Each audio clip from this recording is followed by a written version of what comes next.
Le tribunal de Munich a sanctionné OpenAI pour atteinte aux droits d'auteur sur des chansons. Quelles sont les conséquences de cette décision? On en parle tout de suite avec mon invité, Sophie Dupéret, console chez Derienic Associés. Sophie Dupéret, bonjour. Bonjour. Alors, on va parler de cette décision du tribunal de Munich, donc qui sanctionne OpenAI pour des atteintes aux droits d'auteur de chansons. Mais avant de rentrer dans la décision concrètement, quel était le contexte de cette décision? Alors, cette affaire, elle concerne la GEMA d'une part, donc qui est l'équivalent de la SACEM en France, donc une société représentant les droits des auteurs et compositeurs de musique, et OpenAI de l'autre, donc que l'on connaît tous, éditeur commercialisant un certain nombre de systèmes d'IA générative. Et la GEMA donc reprochait à OpenAI un ensemble d'actes de reproduction de 9 chansons, en l'occurrence. Reproduction dans le cadre des modèles d'IA d'un côté et de l'autre dans le cadre des résultats qui étaient générés en réponse des prompts des utilisateurs. Alors pourquoi cette décision va nous intéresser? Parce que c'est une décision qui est allemande.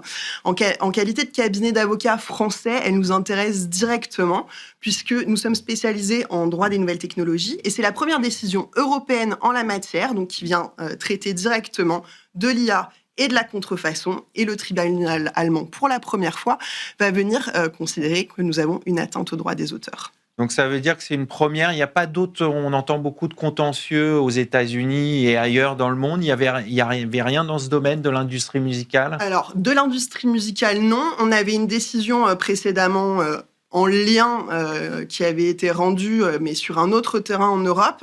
Et en revanche, comme vous l'indiquez, on a moult décisions qui ont déjà été rendues, notamment aux États-Unis et au Royaume-Uni, mais qui se distinguent très clairement de la décision allemande, puisque la décision allemande, elle vient venir analyser très finement, finalement, la manière dont l'IA fonctionne, le mécanisme notamment de mémorisation de ces chansons, de ces paroles, et la manière dont c'est retranscrit dans le fonctionnement.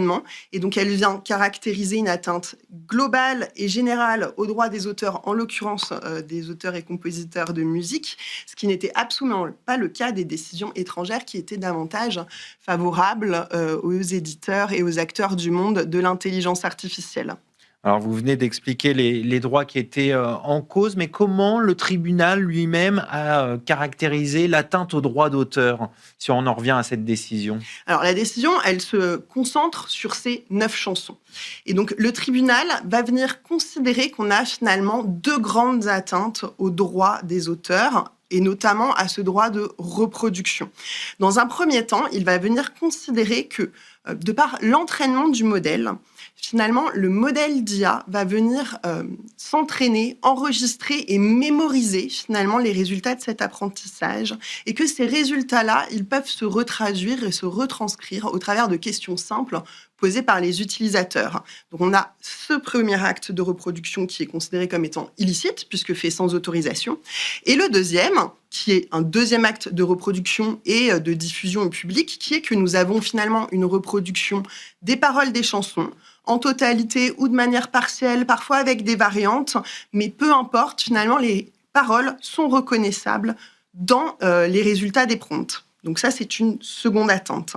Et le tribunal vient aussi finalement se prononcer sur toutes les exceptions du droit d'auteur, puisqu'OpenAI invoquait un certain nombre d'exceptions au droit d'auteur pour légitimer ces pratiques. Et qu'est-ce qu'il dit là-dessus? Et là-dessus, donc, le tribunal vient dire très explicitement que l'ensemble des exceptions du droit d'auteur ne sont pas applicables, puisqu'on doit les apprécier de manière très stricte, et qu'en l'occurrence, l'entraînement notamment des IA va au-delà des exceptions qui sont possibles, que ce soit la courte citation comme l'exception d'analyse de texte et de données, le text and data mining, cela va au-delà. Finalement, la reproduction n'est pas simplement faite pour de l'analyse de texte, pour trouver des corrélations ou des tendances.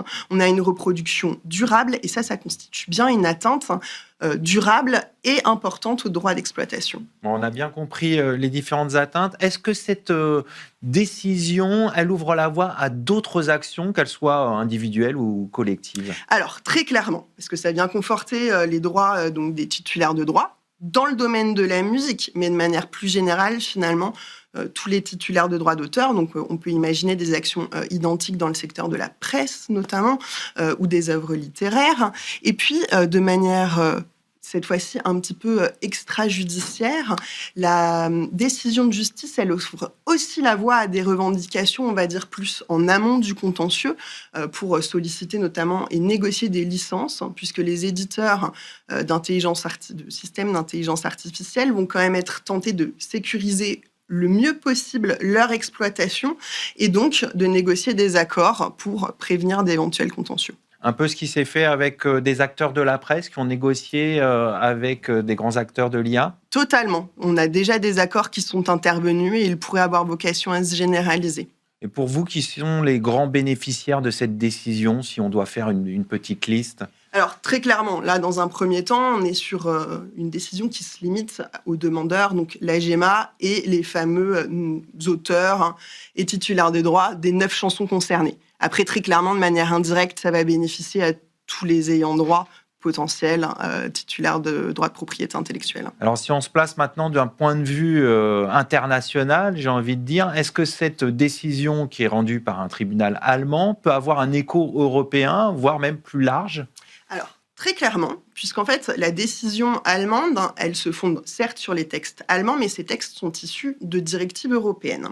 Et dans le corps même de la décision, le tribunal insiste vraiment sur l'analyse des textes européens et cite un certain nombre de décisions, notamment de la Cour de justice de l'Union européenne. Donc, le raisonnement en tant que tel, il est clairement duplicable dans d'autres États membres, hein, et donc pourra servir de référence dans le cadre d'autres contentieux. On a déjà un certain nombre de contentieux qui sont initiés en France. Autres éléments à avoir en tête, on a également exactement sur ce sujet, donc droit d'auteur, contrefaçon et entraînement des IA, une question préjudicielle qui a d'ores et déjà été posée auprès de la Cour de justice de l'Union européenne, qui ne s'est pas encore prononcée sur le sujet, mais qui tiendra très probablement compte de cette décision également dans son analyse. Donc on va suivre de près cette question préjudicielle. Pour finir, si on doit résumer un peu, quels sont les enseignements de cette décision? Alors, premièrement, on a clairement une responsabilité qui est posée de manière claire sur les acteurs de l'intelligence artificielle. Ce sont eux qui sont responsables du fonctionnement des modèles, de la manière dont les IA sont entraînés et qui sont finalement responsables de la manière dont les résultats vont être produits. Donc ce sont eux qui sont responsables et qui sont tenus de respecter les droits des auteurs, de mettre en place des politiques respectant ces droits des auteurs, ce qui est totalement en lien avec notamment un certain nombre d'obligations qui sont posées par le règlement sur l'intelligence artificielle. Le jugement vient aussi préciser que cette responsabilité ne peut pas être reportée sur l'utilisateur, et ça c'est un point important. Le simple fait de générer un prompt qui aboutirait à un résultat contenant des reproductions ne suffit pas à caractériser une faute en tant que telle. Donc ça, c'est un enseignement très important.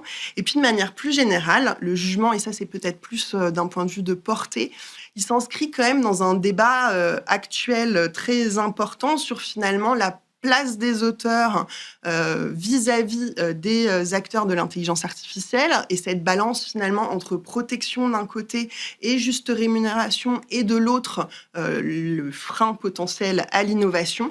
Des débats qui sont vraiment actuellement en cours sur le sujet, que ce soit en France comme au niveau européen.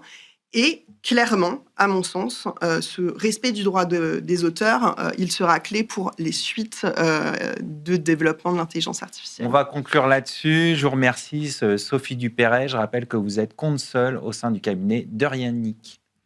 C'est la fin de cette émission. Restez curieux et informés. À très bientôt sur Be Smart for Change.